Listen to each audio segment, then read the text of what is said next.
KG கலை மற்றும் அறிவியல் கல்லூரியில் உன்னத் பாரத் அபியான் சார்பாக பழங்குடி இன மக்களின் வாழ்வாதாரத்தை அறிவியல் மற்றும் தொழில்நுட்ப உதவியுடன் மேம்படுத்தும் நோக்கில் 2 நாள் தேசிய கருத்தரங்கம் கல்லூரி கலையரங்கத்தில் சிறப்பாக நடைபெற்றது. இந்திய அரசாங்கத்தின் ANRF மற்றும் CDRD பழங்குடியினர் முன்னேற்ற அறக்கட்டளையின் நிதியுதவி பங்களிப்புடன் நிகழ்வுகள் நடைபெற்றது. நிகழ்வில் கேஜி கலை அறிவியல் கல்லூரியின் முதல்வர் முனைவர் வித்யா வரவேற்புரையினையும் கல்லூரியின் செயலர் முனைவர் வனிதா தலைமை உரையினையும் வழங்கினர். கருத்தரங்கில் தமிழ் துறை உதவி பேராசிரியர் திரு ஈஸ்வரன் எழுதிய பழங்குடியின மக்களின் வாழ்வியலை சித்தரிக்கும் நூல் வெளியிடப்பட்டது. சிறப்பு விருந்தினர் அறிமுக உரையினை கல்லூரியின் தகவல் தொழில்நுட்பத்துறை தலைவர் முனைவர் விஜயா வழங்கினார்.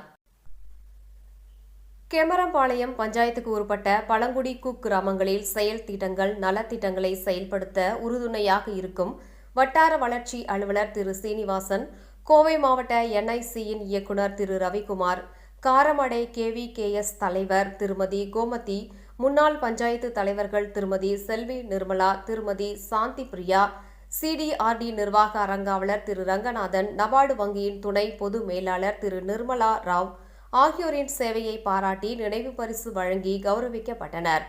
சிறப்பு அழைப்பாளர் பேராசிரியர் மோனி மாடசாமி, இந்திய அரசாங்கத்தின் தேசிய தகவல் மையத்தின் முன்னாள் இயக்குநர் சிறப்பு விருந்தினராக கலந்து கொண்டார்.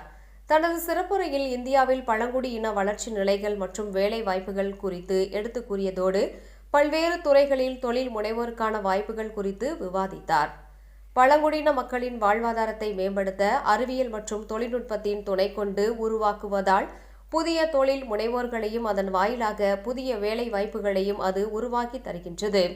இதன் மூலமாக அவர்களின் பொருளாதார வளர்ச்சி மேலோங்கும் என்பதனையும் இந்த 2 நாள் தேசிய கருத்தரங்கத்தில் பல்வேறு சிறப்பு விருந்தினர்கள் கலந்து கொண்டு உரையாற்றினர்.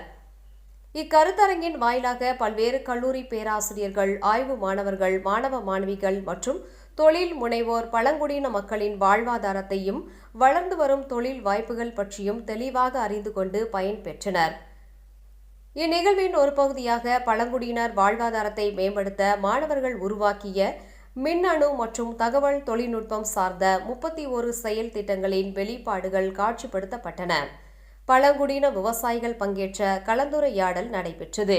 நிகழ்வின் நிறைவாக கல்லூரியின் UBA ஒருங்கிணைப்பாளர் முனைவர் ஸ்ரீ கலா நாயர் நன்றி உரையினை வழங்கி சிறப்பித்தார்.